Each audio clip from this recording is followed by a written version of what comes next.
की पूछे छौ दीवान पलंग के समय का छोड़ के शीशम के लकड़ी के की दाम पड़ जेतै? कुर्सी 4 गो, हाँ कुर्सी भेलै डाइनिंग। ड्रेसिंग हो, हाँ लकड़िए के। सब लकड़ी के, शीशम लकड़ी के। और डाइनिंग टेबल पर जो पर लगती वो लकड़िए के।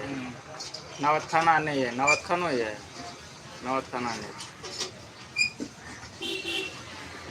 एक 20 परत। सब सेट के मिट्टी सब दबा। 4 गो कुर्सी, गोल टेबुल आ ड्रेसिंग, पलंग, अलना असलानी चौकी, टेबुल टेबुल तो कहिए तो कम नेट बोलो ना, नेट की लगते तब? नेट में 1-2 हज़ार अहाँ कम नहीं दे देबै। ध्यान है सर। ओके किलोमीटर एक पड़ते ना। 20 कतऽ गेल?